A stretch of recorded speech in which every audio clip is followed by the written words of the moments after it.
Welcome, Bird Gang. All right, everyone together now. If you have a good quarterback, you have a good chance to win. Of course, if you have a franchise quarterback, well, it's not just about winning regular season games, but winning postseason games. On today's show, the Cardinals certainly feel they have a franchise quarterback in Kyler Murray, so the next step is to advance to the playoffs. It's what the focus has been all offseason long. Also, we'll discuss the depth behind Murray, just in case that's needed, but hopefully not. Knock on wood. It's Cardinals Cover 2, and it starts now. Welcome to Cardinals Cover 2 with Craig Grialou and Mike Jurecki. Cardinals Cover 2 is presented by Hyundai, proud partner of the Arizona Cardinals, and by Arizona Cardinals Podcasts. Visit azcardinals.com/podcasts. Murray rolls to the right, throws near side to Fitz, caught, and he's into the end zone for the touchdown! Here's Craig Grialou and Mike Jurecki. So we always talk about a player's improvement from year one to year two. The game starts to slow down. There's less thinking, more reacting, more understanding of what it takes to be successful in the league. And I think, MJ, we saw that with Kyler Murray. Maybe not as big of a jump as people expected, but a jump nonetheless. No doubt about it. I mean, you just look at his completion percentage, 67.2 versus 64.4. He attempted more passes. He completed more passes. And, there's a reflection on the 8-8 record. And 26 touchdowns first year, 20 touchdowns. He had 12 interceptions, which is, you want to be like 2-1 or 3-1, depending on how many touchdown passes you're throwing. And again, he was very effective in the run game when it came to, him being that dual threat. But we know that, you can't live on that. And that's the reason why I think they're really excited with their offensive line and some of the running backs. It always, though, starts at the quarterback, and we always kind of tease our colleague Bertrand Berry on the Cardinals Red Sea Report because as a defense player, you'd like to think that more relies on the defense, and I think once you get to the postseason, and we saw that last year, how much the Tampa Bay defense uplifted that entire team, yet how do they get there? Well, they got there with a great quarterback in Tom Brady. Cardinals certainly believe that they have a great quarterback in Kyler Murray. He now just needs to take this team to the next step. And it's not, I don't know if it's so much win totals, 9, 10, 11. I think if you're looking for a goal, regardless of how many wins, it has to be playing past January 9th, that end of week 18 in the regular season. You have to be able to get to the postseason. I would agree with that. And basically it's going to be judged on wins, but, there's always, situations during the year. If you have an injury at a certain position, then you got to take in account of that. But, I look at his numbers in the last 2 years, weeks 9 through 12, he's 1-7. Weeks 13 to 16, he's 4-4. And we can probably look at that, maybe the shoulder, the hamstring, but it seems like that happens more in the month of December, just the wear and tear on the body. But yeah, I think he's done everything in this offseason from being a better leader, being more vocal. He knows what his limitations are. I think he's been humbled where he just can't step on the field and win every game like he did his entire career. And he's got more talent around him. And they've done a good job not only on offense, but I think people are falling asleep on the Cardinals defense, and that can really help the offense out. Absolutely, because you mentioned that record, and I do think to a certain extent, it's much like a pitcher in Major League Baseball, a goalie in the National Hockey League. You get saddled with the win or the loss, although it's not all on you. A majority, though, is on those particular players, but you look at Kyler Murray overall, 32 career starts, 13, 18, and 1. That's not great. Yet overall, when you look at some of the other numbers, 46 touchdowns, 24 interceptions, 15 rushing touchdowns, he's accounted for 61 scores just based off of his arm or his legs. And yes, it does take 10 of the guys on offense, 11 guys on defense, and your special teams. But Cardinals quarterbacks are certainly going to be paid attention to this year, specifically Kyler Murray, as we talk about that position here on Cardinals Cover 2, presented by Hyundai, proud partner of the Arizona Cardinals. And before we kind of do a deep dive on Kyler, just the overall room in that quarterbacks as far as, in addition to Kyler Murray, you've got Colt McCoy. He's the newcomer. Chris Streveler returns after spending last season as Kyler's backup. But this was General Manager Steve Keim's assessments of the quarterback position with a heavy emphasis on Kyler on a article on azcardinals.com in which he spoke with our colleague Darren Urban. Quote, "I would say my confidence at the position and in general, it is a real high."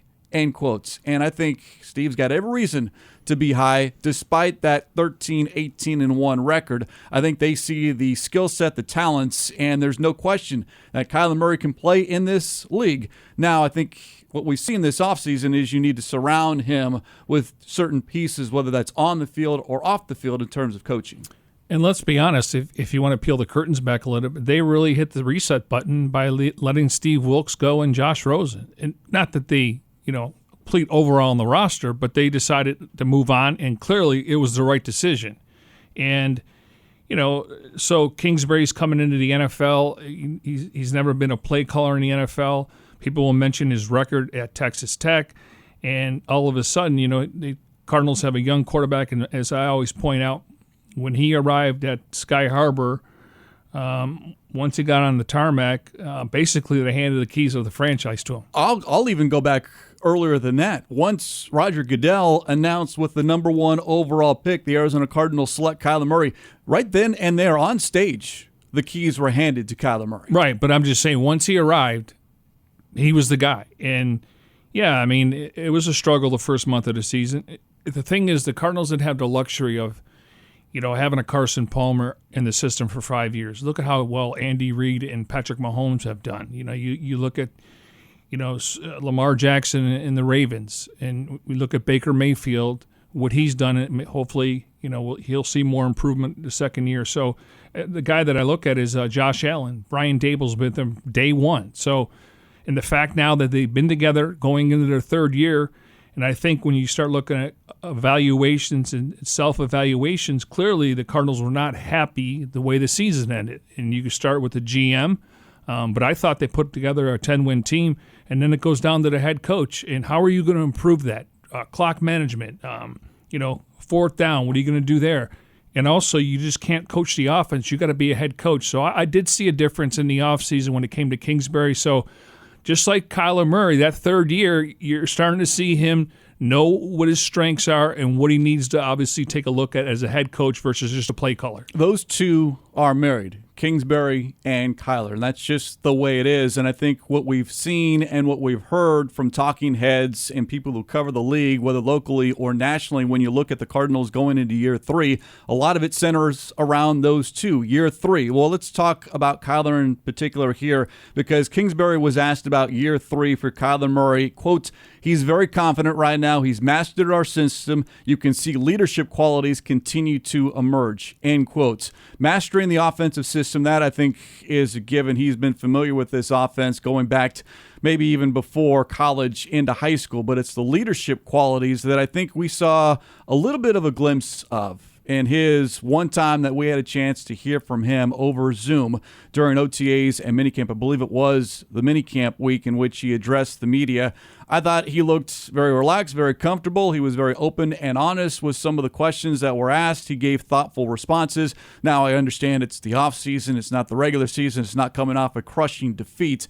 Yet, I do think that the biggest growth you'll see, hopefully, from Kyler Murray is that leadership this year. And I think when, if the Cardinals, you're not going to go 17-0 in some of those tough losses, how does he react in the post-game press conference? Because I think he learned from that too. Like, yes, we all know, but you're also the face of the franchise, and there's going to be times you really don't want to talk, but it's part of the job. But there's a little things that we see that you could see the maturity. Couple of national pundits, if you will, about Kyler Murray. Adam Shine, NFL.com columnist, has Murray among his dark horse MVP candidates. And I think even last season, midseason, Kyler Murray was getting a lot of attention because at that point he was on track to do something no quarterback has ever done before. 4,000 passing yards, 1,000 rushing yards. And there is a belief that, again, if you're healthy, and Kyler Murray has outside of those last couple of games each of the past 2 seasons, if you have that consistent offense week in and week out, there's no reason not to believe Kyler Murray can't hit those numbers and do so consistently on a year-in, year-out basis. And we talked about it on Cards Cover 2, a prior show, that when this team scored 24 points, they were 8-2. So it wasn't like, they're trying to win scoring 17 points. I mean, when you put 24, that tells me the defense kind of held their water. And now if you get up to 27, at one point they were averaging close to 27 points a game. And it changes everything, where you're getting more touchdowns and field goals. So all of a sudden you feel like you can get, they want the ball. In other words, instead of trying to force things, or maybe they're doing things that the offense isn't capable of in year number 2. And I don't think we're going to see that this year. I think right from the get-go, I think you'll see it in the preseason. I don't know how much they're going to play in the games. You definitely want to get in there going some live bullets. But I think when they step on the field in week 1 in Nashville, this team will be ready, because you could just see the chemistry, the leadership, and the physicality. Another national perspective on Kyler Murray. Chris Sims, Pro Football Talk, and someone who played the game and now speaks the game. And I know you really like him and what he has to say specifically about the quarterback position. He's doing a top 40 quarterback countdown, and he had Kyler Murray ranked number 7, which I think speaks volumes. And this is what Sims had to say, quote, "He's he's one of the biggest weapons we have at the position in all of the sport. He himself has made that offense. They, in my opinion, just need to open up that offense a little bit more. It's a little predictable. There has to be more variety," end quotes. And that right there, MJ, is a sentiment that a lot of people have shared. ESPN's Mina Kimes, Marcus Spears. You look and you listen to NFL Live or Total Access on the NFL Network. We talk about the marriage between head coach and quarterback. There is no debate about Kyler Murray's quality as a quarterback. There is, though, some questions still about Cliff Kingsbury, not so much as a head coach, but just the offensive mind, and can he put Kyler Murray in position to be successful? And I think that's what we're looking for here in year 3. And that's something that clearly, they got to make that step. Like I said, I think the first couple of years, Cliff was still filling it out. I think he's getting better in his press conference. He's never going to tell you stuff, but I think once you get comfortable and you're confident in your skin, and Chris Sims brings up a great point, where he says, in my opinion, they just need to open up the offense a little bit, a little predictable, and that's part of the air raid. But they run so much zone read, pistol. He doesn't go under center a lot, so he's in the shotgun. That's kind of the offense. But at some point, you just got to line up and run the football, and that will open up play action. But I didn't really think about that last year. Maybe it's just because they didn't have the weapons, so it's predictable to throw the ball to Hopkins. It's predictable to find who your second or third receiver. And there was a big drop-off. Once Larry went down and Kirk wasn't available. And then really I think probably the third best weapon was Dan Arnold. I think it was Hopkins, Chase Edmonds, and Dan Arnold. We can make that case? Correct. This year, it's going to be totally different. I mean, Rondell Moore is going to be in the top 5. So he's got more weapons, and the fact that he came out and said he likes the skill position players. He was asked about A.J. Green, and he thinks people are falling asleep on him. But I think he's excited about the 1-2 punch when it comes to Edmonds and Connor, to where he doesn't have to rely on the running. By the way, I do want to touch on the running, but when we talk about a predictable offense, it's only predictable when it's not successful. Yeah. Because if you're doing the same thing week in and week out, and you're just better than the other team, then you do what is successful that gets you W's. The issue last year was, I think defenses caught up to the offense, and there wasn't enough of an adjustment. Yeah, there were adjustments made, but not nearly enough, obviously, based off how this team finished, not getting into the postseason, missing it by 1 game. So I think when you can have a plan, but when you need to adjust, that's where I think people need to see that next step, not just with Kyler Murray, but with the head coach and the entire offensive staff. Yeah, if we just look back, I mean, maybe being predictable, not moving Hopkins around. And when they started playing that mush offense where they are basically trying to keep him in the pocket. And, there are times when I think he did a much better job getting out of bounds, trying to extend the ball for the first down. But when they kept him in the pocket, and then when you had Kirk and Isabella out there, and Isabella's running the wrong route, there wasn't any spacing. So when predictability is, okay, if they're going to change their offense, and Cliff, in fairness to him, he started moving Hopkins around. The offense was still able to move the football a little bit, but far from a finished product. But I'm more optimistic going into this year because of number year 3, because the head coach and the quarterback have been together. There was another issue that bogged down Kyler Murray in the offense, and we've touched on it on past shows here on Cardinals Cover 2, presented by Hyundai, proud partner of the Arizona Cardinals. Before we get to that, we'll ask you, Bird Gang, do you want to see this Cardinals team in action up close and personal at State Farm Stadium? Yes, single game tickets are available as we speak. azcardinals.com/GameTix, azcardinals.com/GameTix, or you can get a Protect the Nest ticket plan, which features 4 games, including prominent primetime matchups. There is the Red plan, which features the 49ers, Packers, Panthers, and Colts, the latter of which is on Christmas Day. And then there is the White plan. You get the home opener against the Vikings, plus the Texans, Rams, and Seahawks. That is the regular season finale on January 9th. For more information, go to azcardinals.com/tickets or call the Cardinals ticket sales office at 602-379-0102. The predictability of the offense, and I think a big reason why, is what happened mid-season. It was Week 11 at Seattle, first quarter, second possession, and Kyler Murray gets sacked. Carlos Dunlap landed on top of him, and from that point on, in fact, even I believe Kyler Murray even said that shoulder was bothering him against the Dolphins a little bit, but I think it really became noticeable that game at Seattle, and this offense relied a lot on Kyler Murray. And the most telling quotes, or what we heard all offseason, was the question asked about that shoulder injury and how much of a factor it was. Kingsbury addressed it, and Kyler Murray addressed it by saying this, quote, "My legs should be a luxury," end quotes. And I thought that was someone kind of taking a step back, MJ, from the regular season and saying, yeah, I can do it, and I can run for 10, 15 yards, maybe on every series. But for us to be successful as a team, I can't be the total focus of this offense, whether that's running or throwing the football. And then Murray added that he thought it was a good thing that this team went through that because, quote, "it was a lesson for us. We can't be one-dimensional as an offense," end quotes. And let's hope that lesson has been learned going into this season, that if you want to be a pocket quarterback, which Kyler Murray has said repeatedly, he would much rather stay in that pocket and get the ball to his receivers and let them do the work as opposed to him having to do all the work. Now, it does have to be a part of the offense, and I don't know if you want to do like a percentage of it. I don't think it has to be 50-50, but that ability to run, which I think sets Kyler Murray apart from every other quarterback in the National Football League outside of maybe Lamar Jackson.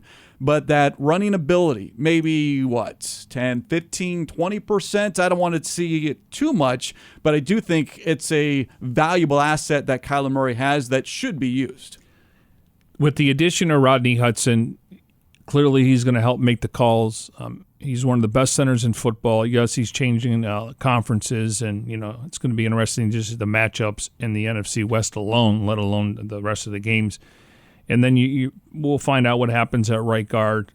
But to me, Kyler, with more protection, and you usually want to get rid of the ball less than 3 seconds, but I think he's got to let the play develop a little bit more. And I think with having Hudson out there versus Mason Cole, he was getting pushed back.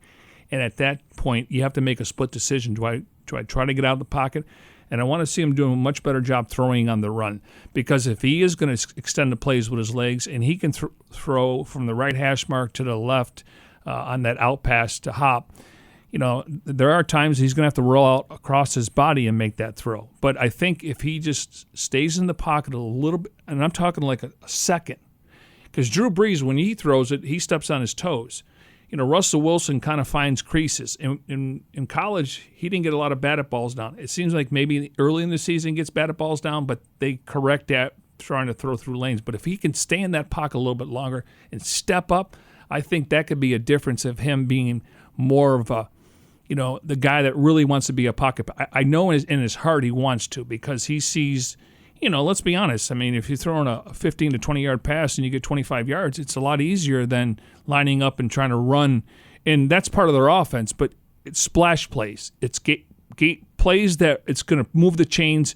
And when they move the change, we always see that up-tempo offense. They're not huddling, and they're not, snapping the ball with 25 seconds. So I really think with the addition of Hudson, stay in the pocket a little bit longer, let the play develop, and then utilize your skill set if you have to throw outside. Mina Kimes agrees with you. Recent episode of NFL Live on ESPN mentioned that Kyler Murray's running was not the problem with the offense. Quote, the problem was the fact that his passing, in particular his intermediate passing, did not develop last season as I think people hoped it would, end quote.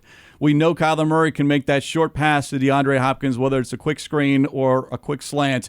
And then he was very successful on the deep passes, the long bombs, if you will, airing it out, whether it was to D-Hop or to Christian Kirk specifically against the Dallas Cowboys on Monday Night Football. Yet what happens when, as you say, you need 10 or 11, not just the short and not for the home run? How effective are you? And then that comes with maybe buying a little bit more time in the pocket, being able to go both side to side and throwing on the run, whether that's your strong side or your weak side, which, no quarterback or no coach on the sideline wants to see his quarterback throw across his body, across the field. Sometimes it can be successful, but that certainly takes a lot out of you. But yes, and that I think is where it was so important to have the entire wide receiver group in attendance for OTAs and minicamp to work on that chemistry of the timing. No, it's not full speed. No, there's no defender in your way. It's just knowing where to place the football, where these receivers like the football, and just being a little bit further ahead instead of using the training camp practices to do what you should do in the offseason. Just think, a year ago at this time, besides Murray getting the guys to go to Dallas for 3 days, I mean, they're night and day ahead. And the fact that A.J. Green went to Dallas for a couple days and he was here, and so they're way ahead of the curve. And the fact that Rondell Moore was taking reps with the first team, so it's going to be interesting. To me, the timing and all that, maybe it's going to be an adjustment because of Rondell Moore's speed and then A.J. Green's route running. But for the most part, though, they've had a ton of reps before they even step into training camp, let alone preseason games and the regular season. I think that will go a long way. And it's a trust factor. I got to trust you. Yes, and I think that comes with sharing time on the field and maybe even a little bit off the field. And look, Burt Gang, there is a lot to like about Kyler Murray, and now all we're doing is literally nitpicking. What is separating him and this offense to going from good to great, great to outstanding, to where this team is perennial playoff contenders? Because you look at the overall numbers, you brought it up, 67% completion percentage, of more than 3,900 yards, 26 touchdowns, and then you look at his rushing totals, 819, a team best, 11 touchdowns, average better than 6 yards a carry, all great numbers, and it puts him at the top, or at least amongst the, I guess you'd say, the middle of the pack when it comes to passing yards, passing touchdowns, and completion percentage, but it's the rushing numbers that really elevate his status to where a lot of people believe he can be a top 10 quarterback in the NFL. Well, to me, he's one of the most dynamic quarterbacks out there. I mean, I think Josh Allen, I think you look at his size, he likes to run. He's physical. He'll get that first down for you. Obviously, Lamar Jackson in the open field's dynamic, but to me, with Kyler with that 4.33 speed, and I think Lamar Jackson is probably similar. He's got more experience. He's been in the postseason, but from a dynamic standpoint, I'd put him up there in the top 2 or 3. Now, go back to the first year, 48 sacks. I want to say 29 were on him. Correct. 309 yards, down to 27 sacks, 176 yards. So they cut that in half, and give credit to Kyler Murray, but also the offensive line, because they take pride in him not getting hit. Yeah, and that is something that even Kyler admitted to after his first season, that, look, I need to do a better job, and you can't run around in circles and certainly turn your back to the defense, because that certainly it puts the offensive line in a vulnerable position, especially on the tackles where they don't know where the quarterback is. And I do think having Kyler Murray and this offensive line pretty much consistent for the most part since he's been here, especially on the left side with DJ Humphries and Justin Pugh, that they are more aware of what Kyler Murray can do, wants to do, and then you have that clock in your head. You're blocking for, a second and a half, 2 full seconds, and then maybe you try to kind of feel where Kyler Murray might be. But you've always brought up that if you have Rodney Hudson and you bring in a Brian Winters or it's Justin Murray on the right guard and you form that backwards or upside down U, and instead of Kyler Murray drifting or going backwards, he now can step up in the pocket, and that further will buy him some time. And give Kyler credit. I mean, the first year he was kind of just sitting when he was going to take a hit.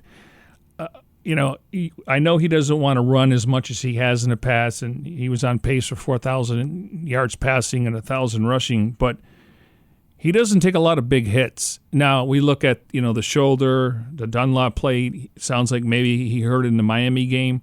The hamstring is just going to be something where when he takes off, that's going to happen. And you would think it would happen more in cold weather, but he doesn't take those big hits. And really, when I look at his numbers, I mean, he had 544 yards rushing his first year, 819. And then you look at it, I mean, 4 I think it was like close to 1,100 yards before contact. So, again, I wanted him to be a weapon, but if you sit in the pocket like he wants to do, then it's kind of like pick your poison when you defend Kyler Murray. Yeah, and you have to kind of make that choice early on once that ball is snapped. And sometimes if you're good enough to react as a quarterback, you can catch that defense off guard. Well, I remember the Cowboys game, just how he walked in at the touchdown there. And, go back to a couple of years ago when he made that nice run, and then I think Gonzalez came in and they beat the Cincinnati Bengals. That was the game. Game winner, yeah. Yeah, and they so I mean, there's times when he kind of high steps in a little bit, and kind of puts the ball out, but you don't want to take that away from him. No, and I don't want to see it taken away. Just maybe, I wouldn't say less of it, just not as much as we saw it to be the starting points of the offense. He shouldn't have to run the football to open up the rest of the passing game. To me, it's if you want to run to open up the pass, which we've said you have to, then let that be Chase Edmonds, James Conner, or someone else, and don't put Kyler Murray in unnecessarily harmful positions or in harm's way, if you will. Maybe that's better way of saying it, because the less hits that he sustains, the more apt he's available all season long. And when I say available, yeah, he started all 32 games he's played, but the last couple of weeks of the regular season, especially last year, week 17 at the Rams, if he's healthy, the Cardinals win that ball game. I think it was very winnable at the time, and that injury happened early on in that contest. And then obviously the Cardinals win that, and it's an entirely different narrative in the offseason. Now he's going to have to stay healthy for 17 games. The bar is always being raised on Kyler Murray, but he has the bar raised himself, and there is no more anyone can say or do to put undue expectations on Murray's shoulders, because he's going to do that himself. Listen, when he gets in the open field, he reminds me of Devin Hester. That's how dynamic Now, we know that he can outrun sometimes linebackers and defensive ends because of the angles they take. But he's breaking ankles when it comes to DBs because they don't know which he can turn on a dime.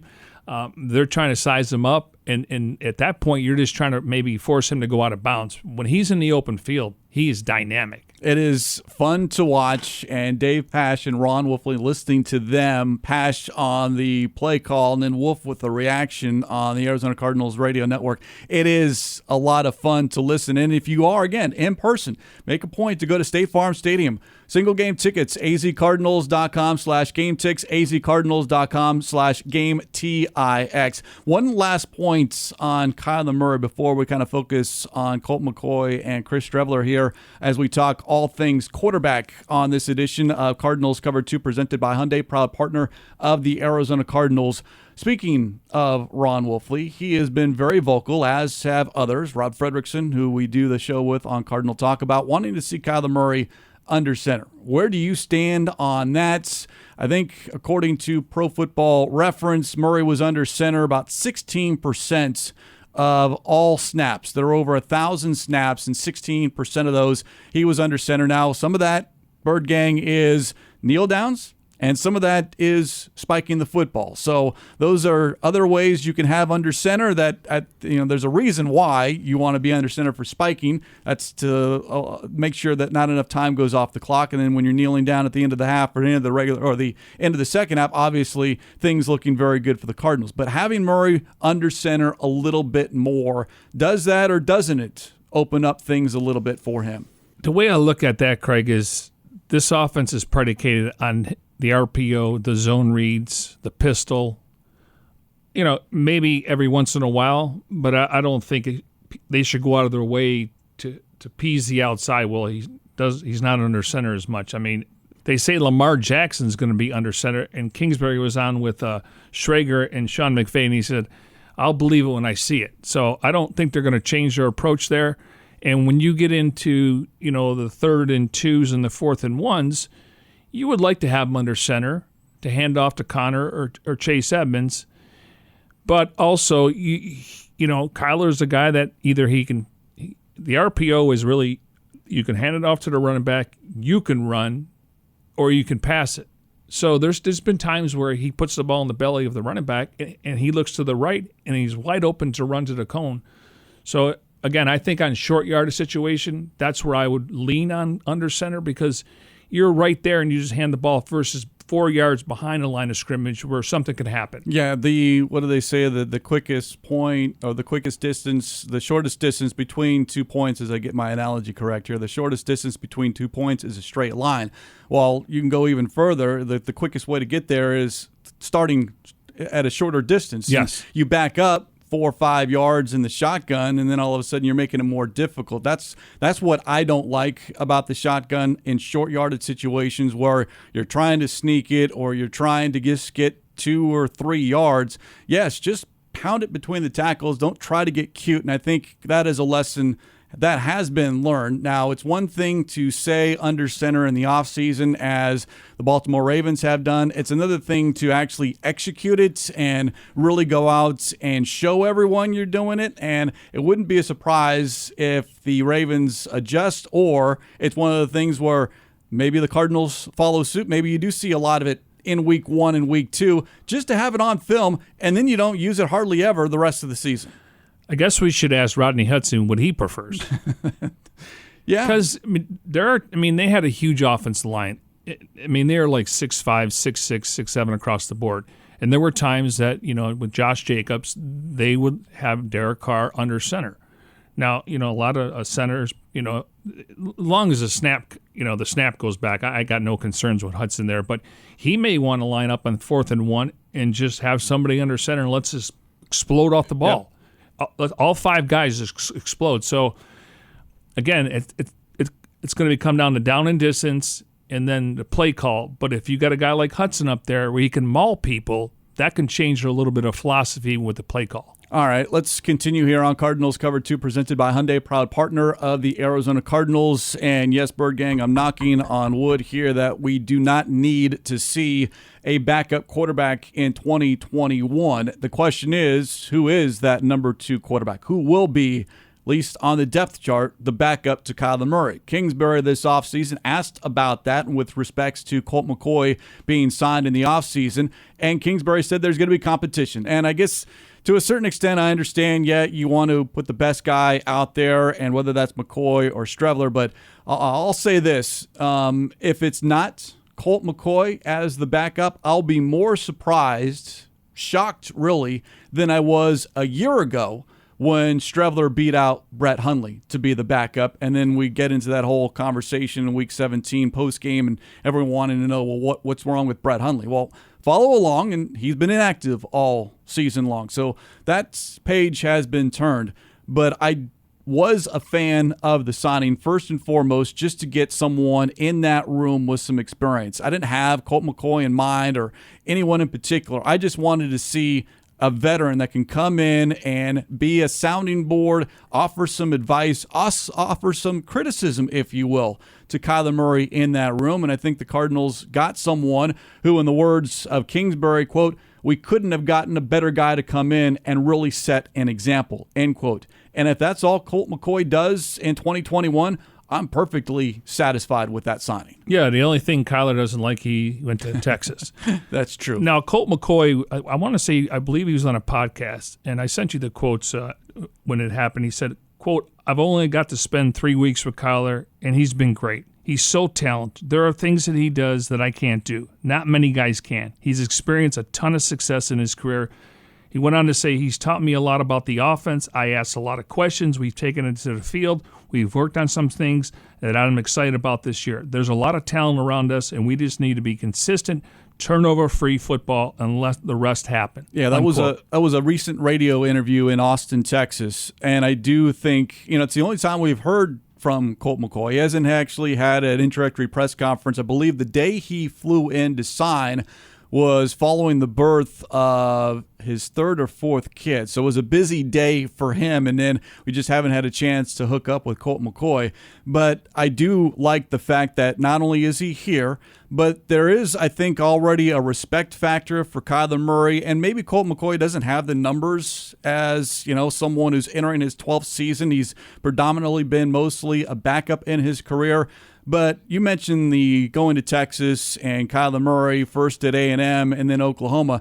But that area, Kyler Murray is very familiar with Colt McCoy and what he did in high school and college. And when you're growing up in that area, you put that quarterback on a pedestal, and that's where Kyler Murray wants to be. And I think he certainly surpassed what Colt McCoy did at the high school and college level, and now all of a sudden he's trying to put himself on a pedestal at the NFL level. But that respect factor, you bring in someone that maybe they haven't met, I don't know their relationship before coming to the Cardinals, but it's knowing who Colt McCoy is as a quarterback, and not just a quarterback, but a Texas quarterback. And what I like about Colt McCoy, he knows his role.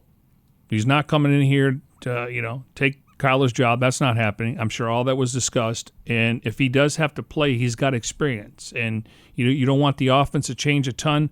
But the fact that he has NFL experience, he can recognize defenses. That's something that Kyler and him are going to do when they're watching film session. They cannot do what they did last year with Chris Streveler. That can't happen again. No, you have to have a capable backup who can win you a game or two, or for whatever reason the starter goes down for 3 to 4 weeks. You're comfortable for that number 2 guy to come in and spell you for a month if you need to, and actually maybe even win you a couple of ball games so you're not falling off the playoff race when the starter returns. That's what I wanted to see, and based off of Week 17 at Los Angeles, that cannot be Chris Streveler. It's a little unfair to him because it's the first impression. Well, the first impression for me is, okay, you need to go find someone else, and the Cardinals did in Colt McCoy. Yeah, and I think Cliff said that on one of these podcasts where he had no training camp basically, or he had training camp but no preseason games, and I thought when they brought him in, it was more of a Tyson Hill thing. And we got a chance to see him early in the season, maybe week 1, where they took Kyler Murray off the field, and that never happened again, just for the record. And so I just like the fact that, with Cam Turner now kind of more hands-on, you got Colt McCoy in there, you got Burko. I just like that room now because everyone's pulling the same rope, and we'll see if they keep 2 quarterbacks on the active roster. Oh, I think 2 is the number, and then what do you do if you try to get a 3rd quarterback on the practice squad? But I would think Streveler, you got to give him a chance, and hopefully he doesn't have to play right away. But they're kind of intrigued with that low salary unless somebody gets released. But I think they'll go in with 2 quarterbacks. It gives you another roster spot if you want to go heavy at a certain position, and then they can slide Streveler. like I said, there's still going to be the 16-man practice squad, and I think they're going to load up at certain positions. I just think quarterback, they'll just add one. If a third quarterback is on the 53-man roster, I think that's more of a luxury than a necessity. But if that does happen, MJ, I'm going to go on record in saying that to me is an indication that that number 3 quarterback, it's because they have a package in place for Chris Streveler or whomever, that Taysom Hill, to come in and try to change things up. But let's go back. We did see that early on. In fact, Streveler was on the field the first 3 games of the regular season, and then we didn't see him again until week 11, and that was on special teams because I think I don't believe Kyler Murray likes coming off the football field, and that's a signal to the defense that, well, we're going to do something else even if Murray is on the field, but he's lined up as a wide receiver. I'd be very hesitant to do that because the best way to gain a first down, score a touchdown, win a ball game is Kyler Murray as your quarterback. Well, you wonder, Jeff Rodgers, we know there's about 5 to 8 guys, and I'm not talking about the long snapper, punter, or holder / kicker. He could cover special teams. I don't know. I mean, they talk about his speed. I don't know if it's 4.4 or 4.5, but he could be a guy on the outside that's covering kicks. But again, usually a backup is active on game day to play on special teams. Here you're going a little bit deeper there, but we'll see how much he's involved in the special teams when it comes to camp. You know what? Now that you mention it, I didn't account for that, but as we've seen, you're listed as a running back or a linebacker, but the majority of your snaps are on special teams to where maybe Streveler is that punt protector. I'm just, somebody's got to replace Dennis Gardeck until he comes back. That's true, and I think they're comfortable with Zeke Turner, Tanner Vallejo. We know that some other guys, some of these rookies that were in this class are going to be on teams. Isaiah Simmons can be that guy. Going down covering kicks. It's an interesting wrinkle that you just tossed out there that now kind of has my mind spinning, and maybe I got to go back and say, well, if a third quarterback is on the 53-man roster, maybe there's a little asterisk because it's not a quarterback, it's more a special teams player because Streveler's done something in the eyes of Jeff Rodgers to say, hey, you know what, I can be a part of special teams, and yeah, in an emergency, a real emergency, I can go out and play quarterback. I mean, he's a football player. I mean, in the CFL, didn't come easy to him. Again, I think it's a luxury, just 3 quarterbacks on game day. Maybe they can change his number and he's a position player, like a tight end or something. But that's not going to happen. Tight end. Everyone wants to play tight end. All of a sudden it's become a popular position because, no need to go in with the Larry Fitzgerald route. But, yeah, the tight end position has become very popular this offseason. As we continue here on Cardinals Cover 2, presented by Hyundai, proud partner of the Arizona Cardinals.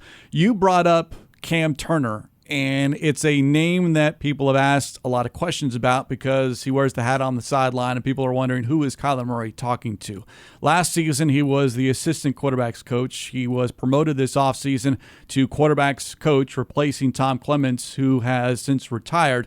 Now, Turner's been on the staff for 3 seasons, but I think a lot can be talked about as far as Cam Turner and the relationship he has with Kyler Murray. In fact, Murray, I believe it was your question, asked about Cam Turner, and Murray said, quote, "Me and Cam have a great relationship," end quote. That is important, especially a couple of things. One, you need someone on that sideline that you can talk to, and it can't be Cliff Kingsbury because he needs to have his eyes on everything else and not divert his attention always to the offense.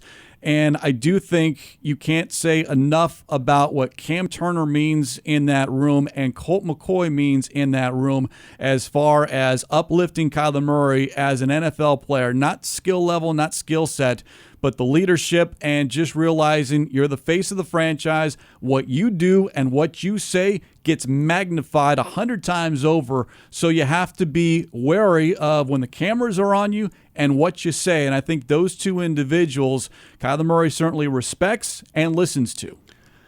I think Kingsbury has the right approach. Clearly when Kyler comes off the field, you could just see his facial expressions. Maybe he overthrew a ball. They couldn't pick up a first down. Clearly, he wants to move the chains. So Cliff doesn't go over there right away. And then you let Kyler sit down, you could see he's looking at, the score and everything else. And then finally Cam Turner comes over and they'll start looking at the Microsoft pads. and then they'll have conversation. And then finally Cliff will come over, maybe when the defense is on second or third down. But I like Cliff's approach. The last thing you want to do, because if he made a mistake or he missed an open receiver, you don't want to remind him, hey, just move on to the next play. Don't let it fester to something bigger. So I like their approach when they allow him to be on the sidelines, but you're going to see Cam Turner over there because they're trying to figure out what they want to do next when they go on the field. And it's okay to be frustrated as a quarterback or as a player. The great ones get frustrated when things don't go right, because nothing goes right 100% of the time, and what your natural reaction is to show frustration, and it's going to happen. Yet I think, and we got a lot of calls on Cardinal Talk about it, that, the camera always found Kyler Murray, and it was always in situations where he was disgusted, upset, or just wasn't in the game, just based off reading facial expressions and stuff. And it's like, you're trying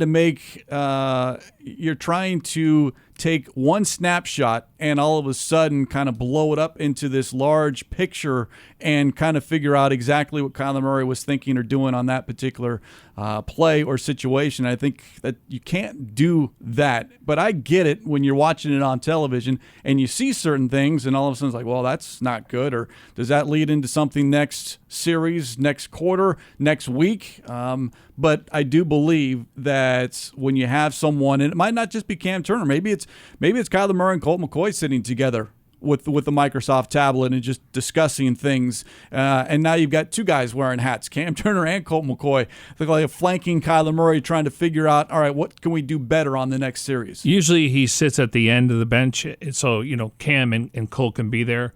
Like I said, it's what happens is if you turn the ball over or you were sacked, the television cameras, as they're going to commercial break, they have an ISO on the sidelines, so they're not going to miss anything. But listen, if he's upset, just don't let it carry over to the next down or the next possession.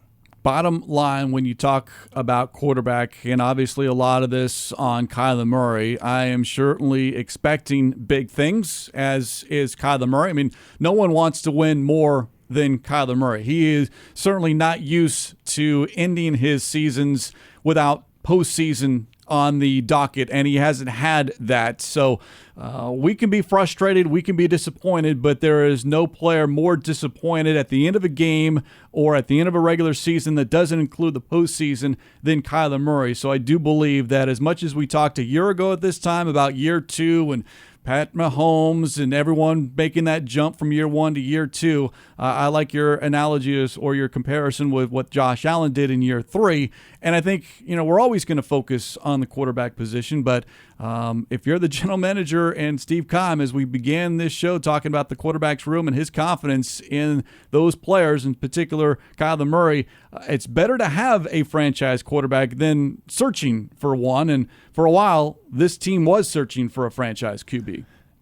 And I'll tell you right now, I mean, the way he's trending in the right direction. Now, again, he's going to be judged on wins and losses, getting to the postseason, but the future is bright at that position, and he's still young. He's still learning the position. So clearly it was the right decision moving on from Josh Rosen. Yeah, and we talk about patience, and it's easy to do that here, MJ, in the offseason. It's difficult to preach patience when we're, week 6, week 7, and you're like, let's go. What are you waiting for? And that's why I think, week 1 against Tennessee, right out of the gate, win or lose, there's going to be a lot of people figuring out, okay, what does this one game mean for the rest of the regular season? Well, I hope it doesn't derail the season. I know B-Train was on that a few years ago when they lost to the Patriots without Tom Brady, and they had some linemen out. But to me, it's yes, you want to get off to a good start, okay? But it's how you got to be consistent. You got to learn how to finish games. It's really what you do at the end. But you want to have enough wins to where you're jockeying for position. I mean, let's be honest, come back in week 2, you're playing a really good Vikings team. A lot of people think that defense is going to be a lot better, and that's where Mike Zimmer kind of makes his hay. They've had 4 or 5 new players, including Patrick Peterson, and they feel comfortable with their offense. They didn't tweak with that a lot, but they think defensively, we know the Titans are going to be physical, so you just don't want to get off to a slow start. But if you lose the first game, you learn from the mistakes, but their plan is to go in there and and get into a dogfight. Getting up for week 1, week 2 should be easy, real easy for this Cardinals team. Yeah, I mean, again, there's 17 games. They know it. And last year they got off to a 2-0 start against division opponents, finished 2-4, and then they were 5-2 and 6-3. We know what happened at the end. So at some point you got to move on, but you learn from that. And the Cardinals certainly believe they have. In particular, they have with Kyler Murray leading the charge going into year 3. An important year for the Arizona Cardinals, looking to get into the postseason for the first time in 5 seasons. And on that note, let's put a lid on this edition of Cardinals Cover 2 presented by Hyundai, proud partner of the Arizona Cardinals. As always, special thanks to our executive producer, Jim Almohandro. For Mike Jurecki, I'm Craig Riolu. We'll talk to you next time here on Cardinals Cover 2.